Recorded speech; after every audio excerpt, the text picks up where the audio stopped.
bom dia e bem-vindos a mais uma entrevista da JTE-TV. O nosso convidado de hoje é João Gunter Amaral, membro da Comissão Executiva da SONAI e líder do Conselho Coordenador do ProvMov. Obrigada por ter aceitado o nosso convite. Antes de mais, queria perguntar-lhe o que é o ProvMov? Consegue explicar-nos? Promove, claro. O Promove é um programa de requalificação de pessoas que estejam ou em risco de perder a sua ocupação atual ou já desempregadas. E aqui a ideia é requalificar essas pessoas para uma nova função e fazê-lo em conjunto entre Estado, empresas e as próprias pessoas, e dessa forma procurar uma forma de o fazer que garanta o maior número de oportunidades de emprego no final. Ou seja, não se trata de um programa de formação típico, em que formamos as pessoas e depois elas terão que ir à procura de uma nova ocupação. Tentamos fazê-lo end-to-end, que vai desde o momento em que identificamos necessidades de ocupação mais resilientes e da identificação dessas necessidades com as empresas que têm essas necessidades. Procuramos pessoas que estejam neste momento desempregadas ou em risco de desemprego. Desenhamos os currículos em conjunto entre empresas e entidade formadora. Neste caso, a entidade formadora é o IEFP, foi com o IEFP que esta parceria se montou. E uma vez desenhado esse currículo, ministramos a formação. Também há formação em contexto de trabalho junto às empresas parceiras. E no final procuramos a colocação das pessoas já requalificadas junto dessas empresas parceiras ou de outras empresas. Portanto, é uma jornada end-to-end que no fundo visa garantir a requalificação de pessoas, mas também visa garantir a competitividade das empresas e visa garantir que temos empregos devidamente ocupados em Portugal.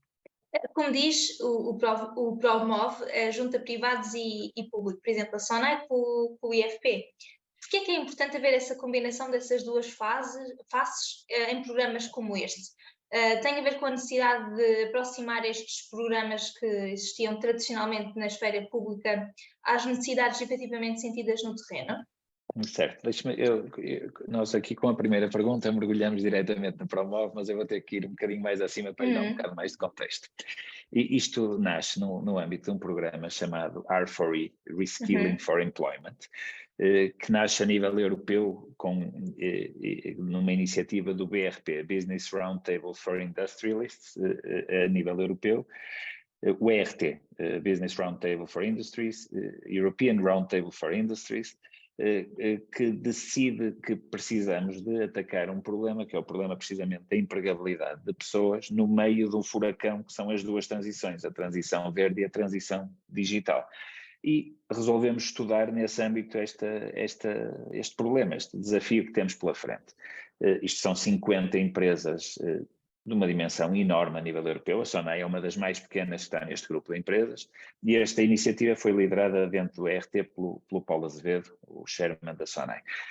Quando fomos estudar este assunto, chegamos à conclusão que havia aqui uma falha de mercado, que havia muita formação para pessoas que estavam desempregadas ou em risco de perder o seu emprego, mas que essa formação era uma formação que no final não avaliava se a pessoa se tinha tido o resultado desejado, se no final a pessoa tinha sido colocado ou não. Fomos falar com a Comissão Europeia, fomos falar com as diferentes entidades, percebemos que estamos perante um problema de uma dimensão incrível e cuja solução vai ter um custo muito, muito alto, de muitos bilhões de euros, e foi aí que chegamos à conclusão: ninguém vai conseguir fazer isto sozinho. Isto vai ter que ser feito com a vontade das pessoas que vão ter que se requalificar, das empresas que vão ser onde as pessoas vão encontrar novos empregos, mas também dos Estados que vão ter que contribuir também com conhecimento e com meios para que essa requalificação possa acontecer. Em Portugal tivemos a sorte ou a sabedoria de fazer um primeiro contacto com o governo português, através do governo português chegarmos ao IEFP, e aqui em Portugal quem lançou isto foi a SONAI, foi a Nestlé e foi a SAP. Foram estas três empresas que são membros do tal ERT que falava há pouco a nível europeu, e fomos falar com o IEFP, e junto do IEFP isto teve um acolhimento muito grande. Rapidamente também percebemos que para a escala que uma coisa destas tem que ter, precisávamos de mais parceiros. E foi aí que a Business Roundtable de Portugal, portanto, o equivalente ao ERT europeu em Portugal, portanto, as 50 maiores empresas portuguesas, quando desafiadas para entrar num projeto desta natureza, disseram de imediato presente. E então estávamos num momento em que, como stakeholders, temos claramente grandes empresas portuguesas e com as suas cadeias de abastecimento a poderem ser envolvidas também, e o Estado português através do IFP. Eu acho que isto é uma parceria virtuosa indispensável. Isto é impossível ser feito pelo Estado sem a colaboração das empresas e é impossível ser feito pelas empresas sem a colaboração do Estado. Portanto, por um lado, pelo custo que tem, por outro lado, também pela importância que tem nós treinarmos pessoas para funções que vão existir no futuro, nós sermos capazes de, em conjunto, identificar quais são essas funções que vão existir no futuro. E eu, quando falo de futuro, falo a 5 anos, falo a 10 anos. Já não consigo falar de que profissões vão existir a 20 ou a 30 anos, não consigo eu e não deve conseguir ninguém. E depois o tal modelo end-to-end de nos comprometermos todos, uns que comprometem-se com o investimento para dar a formação, outros comprometem-se com o investimento para dar a formação em contexto de trabalho e também para procurar no final contratar o maior número de pessoas possível. Isto realmente cria um ciclo virtuoso muito, muito interessante. Já vamos aos detalhes do Promove, mas como disse, esta iniciativa integra uma iniciativa maior europeia, o R4E, cujo objetivo é requalificar cerca de 1 milhão de europeus até 2025.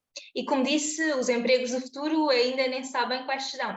Portanto, a minha pergunta é, no mundo em mudanças, no mercado de trabalho eminentemente em mudanças, nomeadamente tecnológicas, que importância tem na sua visão a formação e este reforço de mecanismos e ferramentas que as pessoas têm ao seu dispor?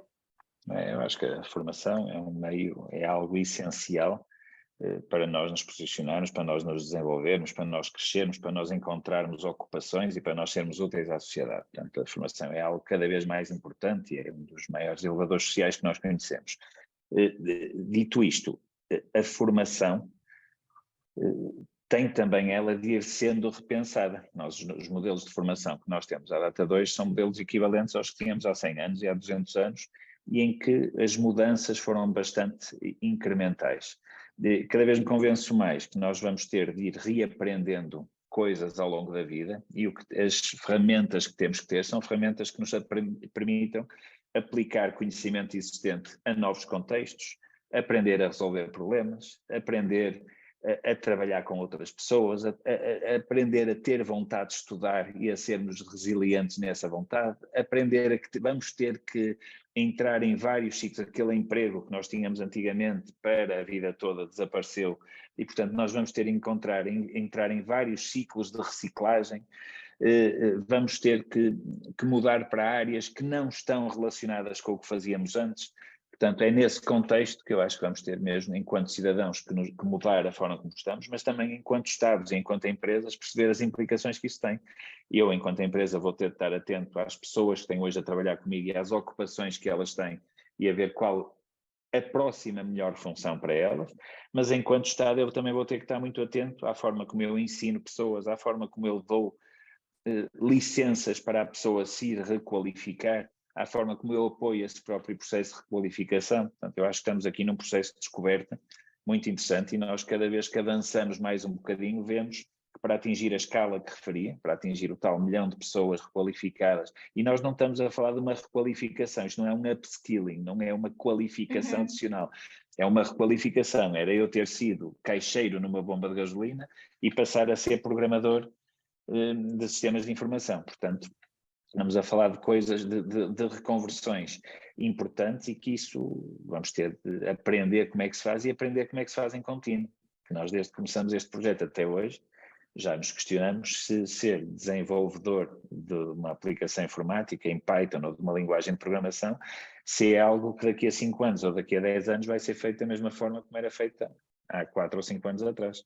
Certo, e nem é preciso pensar no futuro. Pensando no presente, no pós-pandemia, parece que se tornou mais evidente um desencontro entre trabalhadores e as necessidades das empresas com a escassez de mão de obra de que tanto se tem falado. Estamos a fazer o suficiente para resolver esse desencontro entre a oferta de talentos e a procura?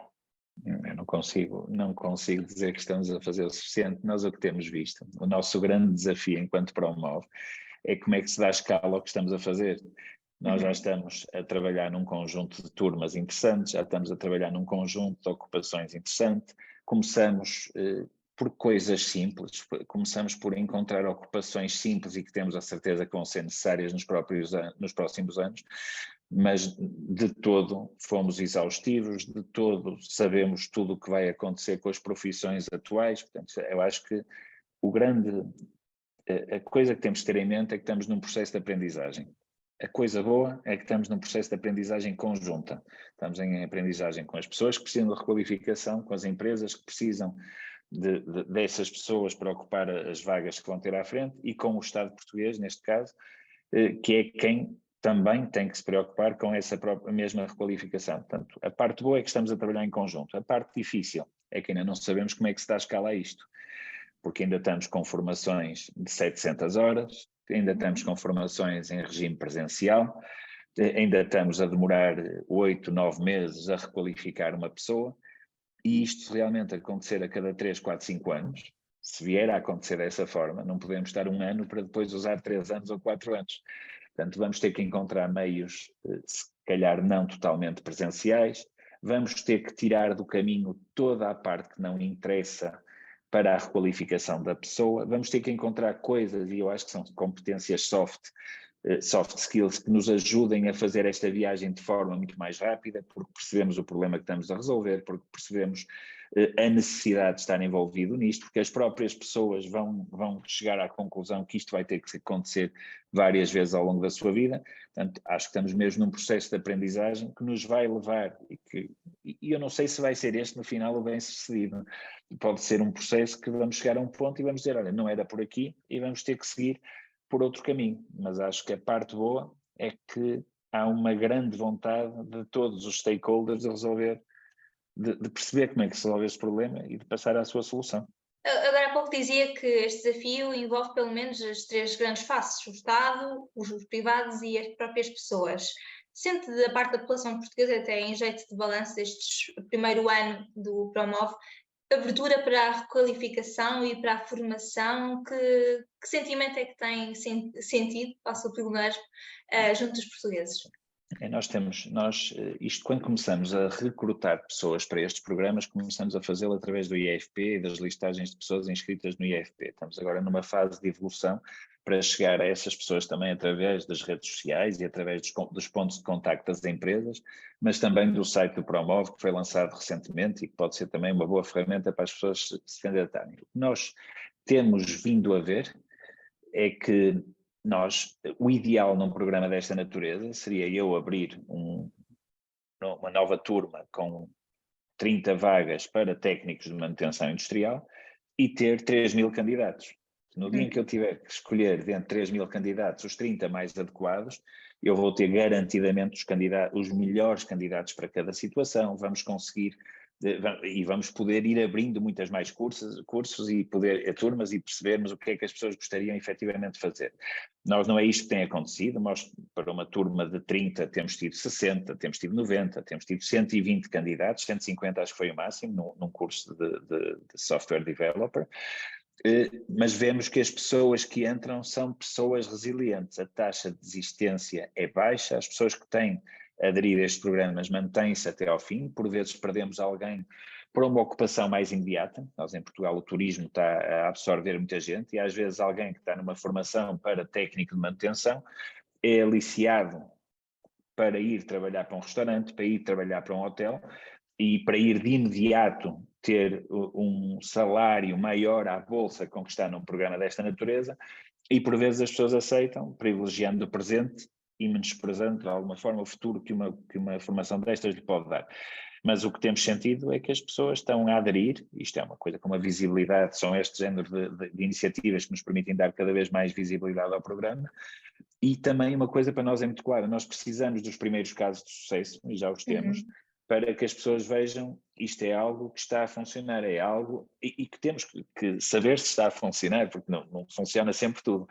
É algo em que as pessoas vão vendo, olha, há estes casos de sucesso, houve esta reconversão desta profissão para aquela profissão, casos difíceis, casos de alguém que é banheiro de ser transformado em técnico de manutenção industrial, são casos de reconversão importante, e são esses casos de sucesso que nos permitem ir atraindo cada vez mais gente e dar um bom nome a este programa, que está a ser feito e conduzido pelo IFP com enorme qualidade, pelas empresas com enorme qualidade, e tem tido uma vantagem adicional muito interessante. Eu, quando comecei a trabalhar neste programa, uma coisa que me apercebi era algum divórcio entre IFP e empresas.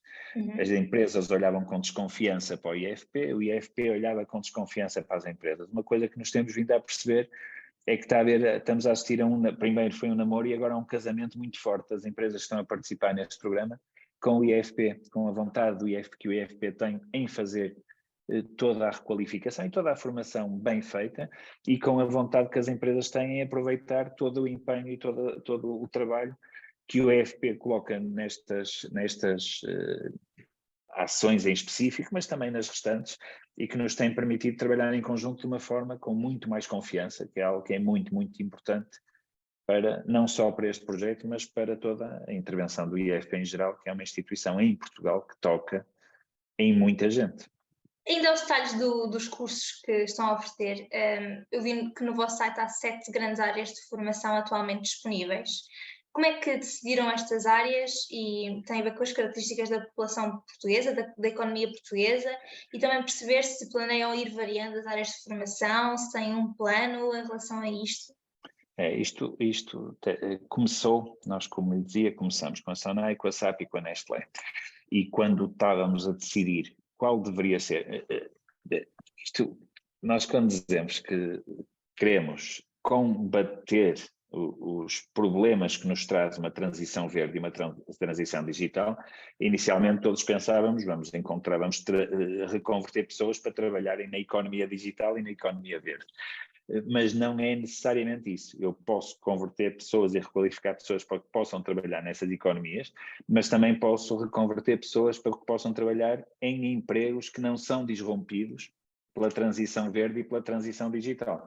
E nós, quando começamos a trabalhar SAP, Nestlé e Sonai, no que é que poderia ser, e com o apoio da McKinsey enquanto Knowledge Partner, o que é que podia ser uma primeira profissão, identificamos os técnicos de manutenção industrial. Vamos continuar a ter indústria, vamos continuar a ter máquinas, vamos continuar a ter equipamento elétrico e eletrónico que necessita de manutenção, e isso é muito transversal a muitas empresas. Eu posso formar um técnico de manutenção industrial que pode ir trabalhar para a Nestlé, mas que pode ir trabalhar para a Sonai, ou que pode ir trabalhar para qualquer outra empresa portuguesa. Portanto, para nós era importante que as pessoas que treinássemos tivessem várias possibilidades de ocupação, e era importante experimentarmos um primeiro projeto, o tal para ganharmos confiança entre empresas e IFP e por aí fora. E, portanto, o técnico de manutenção industrial nasceu assim. Depois, em conjunto com a McKinsey, o tal Knowledge Partner que falava, andamos à procura de quais seriam ocupações com resiliência futura. E vimos que em Portugal há casos muito óbvios de segurança informática, de desenvolvimento de software, de auxiliares da ação médica. A população portuguesa é uma das populações que envelhece mais rapidamente e portanto, auxiliares da ação médica vão claramente ser pessoas que vão ser, ou profissões que vão ser necessárias. Técnicos analistas, e aqui foi em conversa com uma das empresas do BRP que nos dizia, analistas de análises químicas, é-me difícil atrair licenciados para isto e mantê-los durante vários anos neste processo. Portanto, seria interessante conseguir obter pessoas menos qualificadas e treiná-las para fazerem esta função com maior longevidade ao longo do tempo. A mesma coisa, operadores agrícolas especializados, técnicos de agricultura com conhecimento bom de tecnologia agrícola, foi também outro identificado junto a empresas agrícolas que temos. Portanto, isto foi, por um lado, olharmos às necessidades presentes, mais presentes ainda do que futuras, para termos agora tempo para olhar também para as necessidades futuras. Uma coisa que nós concluímos rapidamente é que em Portugal não se faz vou usar um chavão em inglês, mas também há de haver tradução para português, um Strategic Workforce Planning. Portanto, um planeamento estratégico da força de trabalho. Como é que eu, empresa, sei que necessidades é que vou ter a 3, 4, 5 anos? Como é que eu as transmito ao Estado? E como é que o Estado agrega essas necessidades todas as empresas para os próximos 5 a 10 anos e adequa, por exemplo, a formação universitária, a formação técnica, a formação profissional, para suprir essas necessidades. Isto em Portugal não se faz bem e do que eu tenho estudado junto de outros países europeus, em poucos países se faz bem. Portanto, é algo que nós temos também discutido bastante com o IFP e discutido como é que podemos fazer isto melhor. Existe uma associação, que é a ANCAP, que é não é a ANCAP, há uma associação em Portugal que angaria estas necessidades e que estuda o que é que vão ser as necessidades futuras. Estamos agora a trabalhar com eles no sentido de identificar isso e de ver como é que podemos colaborar uns com os outros para saber que universitários é que devíamos estar a formar, que cursos profissionais é que devíamos estar a lançar, que ações de requalificação em âmbito de Promove e de outros projetos é que devíamos estar a fazer, porque é isso que nos vai levar a criar os profissionais necessários para os próximos anos. E isto ainda para mais tem que ser feito a nível regional. Porque apesar de Portugal ser um país pequeníssimo, há zonas mais industriais, há zonas onde os cuidados de saúde são mais necessários, há zonas onde os técnicos de programação são mais necessários, e enquanto algumas profissões são passíveis de ser feitas, realizadas, exercidas à distância, outras têm que ser em localização física, e portanto não me adianta nada estar a criar auxiliares de formação médica numa zona do interior do país, se no final não tiver lá pessoas para serem cuidadas e elas estiverem todas no litoral. Portanto, é desta composição de percebermos como é que é o tecido económico e empresarial em Portugal, onde é que estão as necessidades, e dentro de cada uma destas necessidades também percebermos qual é a distância entre as pessoas que eu tenho como candidatas e o novo emprego que lhes vou proporcionar. Porque, a certa altura, nem toda a gente pode ser convertida para tudo. Certo. Tem a ver com a formação base, tem a ver com um conjunto de pontos de partida que sejam essenciais. Portanto, não achamos de todo que já temos a solução, achamos que encontramos umas ocupações bastante óbvias e bastante resilientes, mas muito baseadas mais em senso comum do que em enormes estudos de planeamento estratégico de força de trabalho que nos permitam estar a fazer já a coisa definitiva. Certo. Sobre essa questão geográfica, reparei que têm feito um esforço para não centralizar em Lisboa. Os vários cursos têm várias localizações, não é de nenhuma forma centralizado. Mas queria perguntar-lhe, por um lado, se mas são maioritariamente presenciais, se não todos presenciais, salvo erro. Se estão a estudar formas remotas para alargar também geograficamente e em termos de número de candidatos essa possibilidade, ou se os cursos são inerentemente presenciais por questões de formação mesmo? Eles são inerentemente presenciais porque eram esses os modelos utilizados até agora, quer no IFP, quer nas empresas, mas uma coisa já se tornou muito óbvia, nós não chegaremos a 20 mil pessoas em 2025 num modelo presencial com a duração que temos hoje. Portanto, nós vamos ter que estudar bem e que saber bem como é que podemos fazer modelos híbridos. O modelo presencial faz com que toda a gente vá à mesma velocidade. O modelo híbrido permite que uns vão a uma velocidade mais rápida que outros, permite que uns repitam conteúdos e outros apanhem os conteúdos à primeira. E se eu venho da área de eletricidade e vou para um curso de manutenção industrial, é diferente se eu era banheiro ou cabeleireiro antes de aderir a uma formação desta natureza. Portanto, os modelos híbridos vão ser essenciais.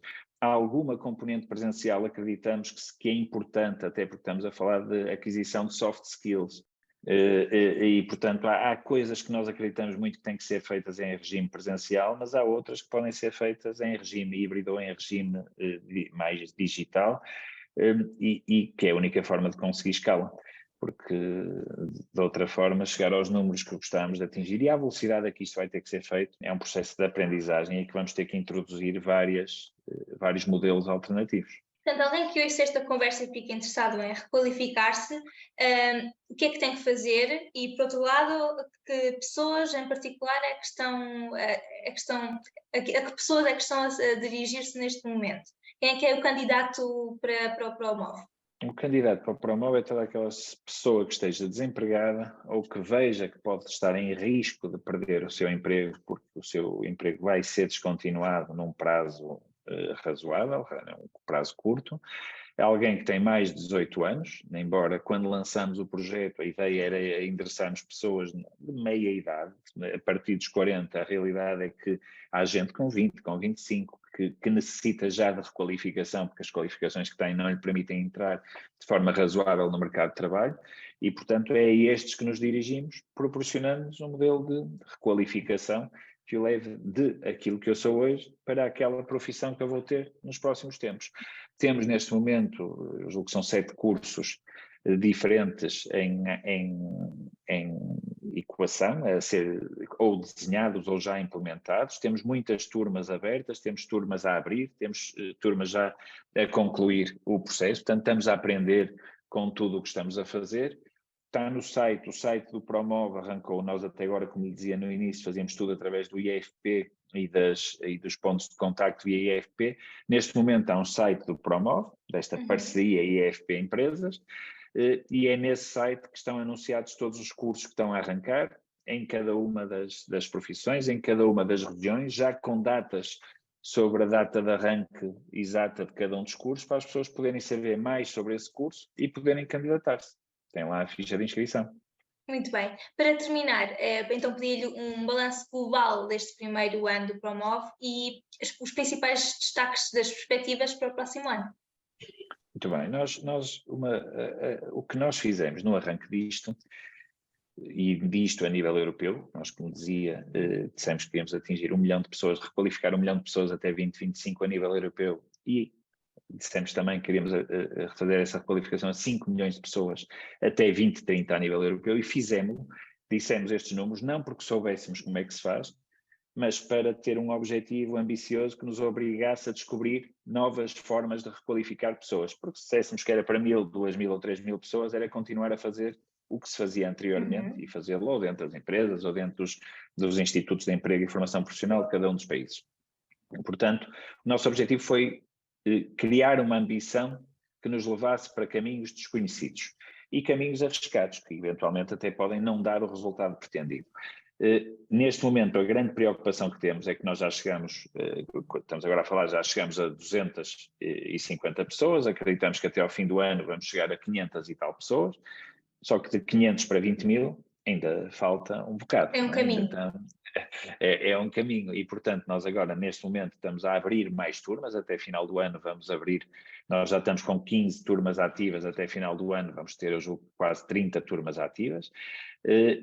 O que nós queremos é começar a trabalhar em modelos alternativos de requalificação, conforme dizíamos, modelos não presenciais, modelos mais rápidos, que não durem 9 meses e que se calhar durem 6 meses ou durem 5 meses. Estamos a combater, a lutar contra o que está instituído, porque depois as pessoas também gostavam de ter uma certificação, mas as regras atuais, a legislação atual, se eu não tiver X horas não posso ter uma certificação, se não for em regime presencial eu não posso ter uma certificação, se não for para uma atividade específica o formador não pode receber mais do que X. Portanto, há aqui um conjunto de regras que nós estamos também a identificá-las para ver o que é que permite dar escala a isto com os modelos que nos conduziram até aqui. E, portanto, é através da identificação de todas essas restrições que nos vai permitir encontrar workarounds para cada uma delas e poder escalar isto de uma forma diferente. Porque continuar ao ritmo a que estamos, se fizermos 500 por ano em 2025, estamos nos 2.000. E não é nos 2.000 que nós queremos estar, portanto temos que encontrar formas de fazer isto de forma mais criativa, mais assertiva, mais com outros parceiros, se calhar também. Muito bem, muito obrigada por esta conversa e obrigada por nos ter apresentado o programa. Muito obrigado. E obrigada a quem nos acompanhou. Mantenha-se a par deste e de outros temas em jornaleconómico.pt. Até à próxima!